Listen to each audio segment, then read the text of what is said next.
அச்சுவேலி premier league என கூறப்படும் APL 2024 ஆண்டு இம்முறையும் நேற்றைய தினம் கோலாகலமாக ஆரம்பமாகியுள்ளது. குறிப்பாக கடந்த 10 வருடங்களாக இந்த போட்டி அச்சுவேலி வடக்கு மத்திய விளையாட்டுக் கழகத்தில் இடம்பெற்று வருகின்றது. என்ன நினைக்கிறீங்க? APL மேட்ச் அச்சுவேலி பிரதேசத்தில் மிக நீண்ட காலமாக நடைபெற்று கொண்டிருக்கிற ஒரு சுற்று போட்டி. நான் நினைக்கிறேன் எனக்கு தெரிஞ்ச முறையில் யாழ்ப்பாண மாவட்டத்தில் கூடவே இதுதான் முதல்ல தொடங்கப்பட்ட ஒரு பிரீமியர் லீக். IPL நடக்கிற மாதிரியே இங்கே அந்த பிரதேச வீரர்களை வச்சு செய்த ஒரு முறை. ஆரம்பத்திலேயே மிக நேர்த்தியாக நடத்தப்பட்ட சுற்று போட்டி இன்று 10 வருஷம், இந்த வருஷம் 10வது வருஷம் மிக சிறப்பாக செய்து கொண்டிருக்கிறார்கள். இன்று கிரிக்கெட் என்பது தொழில்முறை ரீதியாக மாற்றப்பட்டதற்கு அமைவாக இவர்களும் அதனை தொழில்முறை ரீதியாக மாற்றியிருக்கிறார்கள். பெருமதியான பண பரிசில்களுடன் இந்த போட்டி நடைபெற்றுக் கொண்டிருக்கின்றது. விளையாட்டு என்பது ஒரு பிரதேச மட்டங்களில் இருக்கணும். அது ஏனென்று சொன்னால் இன்றைய இளைஞர்கள் பொழுதுபோக்கு சிந்தனைகள் மாறக்கூடாது என்பதற்காக அச்சுவேலி மத்திய விளையாட்டுக் கழகம் பாரம்பரியமாக இந்த நிகழ்வுகளை செய்து வருவது உண்மை. அதுபோலவே இப்பவும் அந்த விளையாட்டுக் கழகத்தில் இருக்கின்ற சிரேஷ்ட வீரர்கள் ஆதவன் அண்ணா மற்றும் கபில் அண்ணா, செந்தூர் அண்ணா, அப்படி பல சிரேஷ்ட வீரர்கள் இருக்கும் முகமாக அந்த விளையாட்டை மிக நேர்த்தியான முறையில் நெறிப்படுத்தி இப்போ வரைக்கும் அதை சிறப்பாக செய்து முடித்துக் கொண்டிருக்கிறார்கள். இன்னும் செய்வார்கள் என்ற நம்பிக்கை இருக்கின்றது. எமது இளைஞர்களும் அதுக்கேற்ற மாதிரி ஒத்துழைப்பு கொடுத்து விளையாடி கொண்டிருக்கிறார்கள். 2013 தொடக்கம் இன்று வரை 10வது வருடமாக இந்த APL போட்டியில் நடைபெற்று வருகிறது. அச்சுவேலி பிரதேசத்தில் உள்ள பதிவு செய்யப்பட்ட கழகங்களைச் சேர்ந்த வீரர்களை பிரீமியர் லீக் முறையில் அணிகளாக பிரித்து இந்த விளையாட்டுப் போட்டி நடைபெற்று வருகிறது. வெற்றிகரமாக 10 வருடங்களை கடந்து இருக்கிறோம். ஆனபோதிலும் அண்மை காலமாக இளைஞர்களுக்கு இந்த மைதானங்களில் செலவிடுகிற நேரம் தொடர்பான ஆர்வம் குறைந்திருக்கிறது. கிரிக்கெட் விளையாடுவது தொடர்பான ஆர்வம் குறைந்திருக்கிறது. மாலை நேரங்களில் மைதானங்களில் செலவிடுகிற நேரத்தை குறைத்து கொண்டதன் காரணமாக உண்மையிலேயே பொருளாதார நெருக்கடி அதற்கு ஒரு காரணம். பெரும்பாலான இளைஞர்கள் பாடசாலை பருவத்தை முடித்ததற்கு பிறகு அவர்களுடைய வேலையை தேடி போக வேண்டியிருக்கிறது. ஆனால் சமகாலத்தில் அதிகரித்திருக்கிற ஒழுக்க பிரச்சனைகளுக்கான தீர்வாக இந்த மைதானத்தில் நேரம் செலவிடுவதன் மூலம் அல்லது ஒரு அணியாக சேர்ந்து இயங்குவதன் மூலம் நிறைய ஒழுக்க சீர்கேடுகளை குறைக்க முடியும். இந்த இளைஞர் மத்தியில் வைக்கப்படுகிற குற்றச்சாட்டுகளை இலகுவாக கடந்து வர முடியும். அந்த வகையிலேயே நாங்கள் தொடர்ந்து இந்த போட்டிகளை நடாத்துவதனுடைய முக்கியமான நோக்கம் ஆக்சுவலி மத்திய விளையாட்டுக் கழகமும் சரி, இந்த பிரதேசத்தின் ஏனைய கழகங்களும் சரி, இந்த போட்டிகளை தொடர்ச்சியாக நடாத்த வேண்டும் என்பதில் முனைப்பாக இருப்பதுடைய நோக்கம். இந்த இளைஞர்களை மாலை நேரங்களில் மைதானங்களில் தக்க வைக்க வேண்டும் என்பது. கிட்டத்தட்ட 1 மாத காலம் இந்த சுற்றுப் போட்டி நடைபெறும்.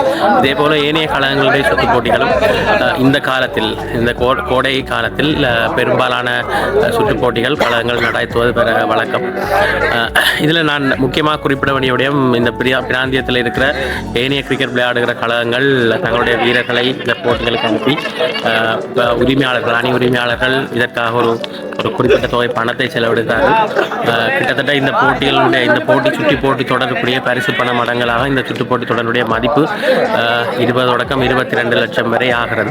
அதை எங்களுடைய புலம்பெயர் தேசத்திலே தற்போது புலம்பெயர் தேசத்தில் வசிக்கிற முன்னாள் அச்சுவேலி பிரதேசத்தினுடைய கழகங்களில் கிரிக்கெட் விளையாடிய தொழிலதிபர்கள், இந்த பிரதேசத்துடைய அன்பர்கள் அதை அனுசரணை வழங்குகிறார்கள். அவர்களுக்கு முக்கியமாக நன்றி கூற விரும்புகிறேன். முக்கியமாக சொல்ல வேண்டிய விடயங்களில் ஒன்று, இறுதியாகவும் சொல்ல வேண்டிய விடயங்களில் ஒன்று, எவ்வளவு தூரம் நாங்கள் இளைஞர்களை குழு செயற்பாடுகளில், விளையாட்டு செயற்பாடுகளில் ஆர்வமுடையவர்களாக வைத்திருக்கிறோமோ அவ்வளவு தூரம் எங்களுடைய சமூகத்தினுடைய பெறுமதி பாதுகாக்கப்படும். இவர்களினுடைய இந்த விளையாட்டு குழு நிகழ்வுகளில் ஈடுபடுவதன் மூலம் சமூக புரள்களில் ஈடுபடுவதற்கான நேரம் கிடைக்காமல் போகும். அதனால் எங்களுடைய சமூகம் தன்னுடைய பெறுமதியை இழக்காமல் பாதுகாக்கப்படும். ஆகவே தொடர்ந்து விளையாட வேண்டும், தொடர்ந்து கிரிக்கெட் சுற்றுத் தொடர்கள் நடத்தப்பட வேண்டும். சுற்றுத் தொடர்களுக்கு அனுசரணை வழங்கக்கூடியவர்கள் இந்த விளையாடுகிற இளைஞர்களை ஊக்குவிக்க வேண்டும் என்ற நல்ல நோக்கம் எங்களுக்கு இருக்கிறது. நீங்கள் அறிந்திருப்பீர்கள், இந்த மைதானத்தில் கூட அண்மை காலத்தில் நிறைய சிக்கல்கள் இருக்கிறது. மிகப்பெரிய தடைகளுக்கு மத்தியில் தான் இந்த போட்டியை நடத்தி கொண்டிருக்கிறோம். ஒவ்வொரு தடைகள் இருந்த போதிலும் உண்மையாகவே இளைஞர்களினுடைய ஒரு பாதுகாப்பான எதிர்காலம் இந்த சுற்றுத்தொடர் அனைத்துக்கும் பின்னால் ஒரு பெரிய பின்னணியாக இருக்கிறது. தொடர்ந்து ஆக்சுவலி பிரீமியர் லீக்கு ஆதரவு வழங்க வேண்டும். இந்த கழகங்கள் அனைவரும், இந்த பிரதேசத்தினுடைய அனைவரும் தொடர்ச்சியாக ஆதரவு வழங்க வேண்டும். தடைகள் எல்லா இடத்திலும் இருக்கத்தான் செய்யும். அது இந்த மைதானத்தில் மட்டுமில்லை, எந்த பிரதேசத்தில் உள்ள மைதானத்துக்கும் சுற்றி வர பிரச்சனைகள் இருக்கத்தான் செய்யும். அது ஒரு பக்கம் வச்சுட்டு நாங்கள் விளையாட வேண்டியது வேறு வழி இல்லை. இல்லை 2013 தொடங்கினது. இது வரைக்கும் இதோடு சேர்த்து இது 10வது அத்தியாயம். இடையில் 2020-21 கோவிட் கால பகுதியில் 2 வருஷம் நடக்கல. அதால் இது 2024வது வருஷம். இது எங்களோட 10வது வருஷம். வடமாநிலத்திலே முதலாவது மென்பந்து பிரீமியர் லீக் தொடங்கினது அச்சுவேலி மத்திய விளையாட்டு நிறுத்தால். அதை நாங்கள் ஒரு பெருமையாக சொல்லிக்கொள்ளலாம். இப்போ நிறைய இடங்களில் வருது.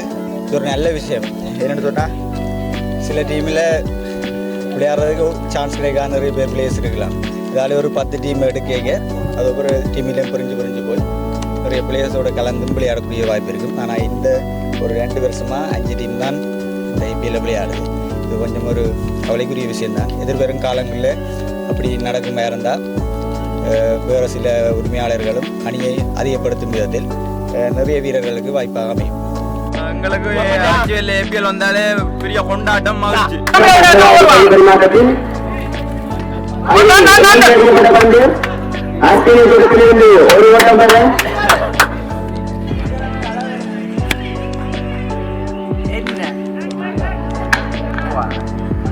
முதலாவது பந்து பரிமாற்றம் தொடரவிருக்கிறது.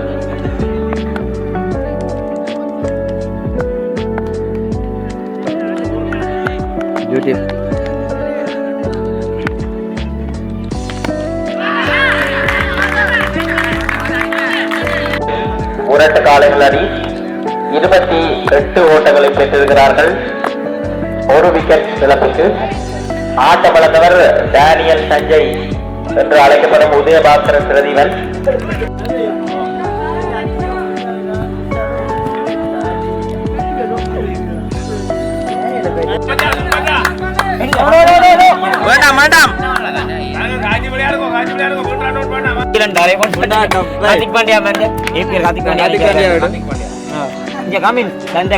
சைலண்ட் பண்ணி வச்சிருப்பாரு. அவர் சொந்த கிரவுண்டே சைலண்ட். பொடிமேலிங்கா அருண் பாண்டியன் மற்றும் பல்லு பாண்டியன். அவர்தான் நாங்கள் சீனாவடி கொடுக்கிற வெடி. அவர்தான் நாங்கள் வெடியாண்டு பட்டம் சொல்லி கூப்பிடுறாங்க. வெடி அதை பாருங்க வெடிய போறீங்களா வெடி. இவர் தான் உதயன் ரிப்போர்ட்டர் இங்கிலீஷ் புஞ்சிரோட் மேன்.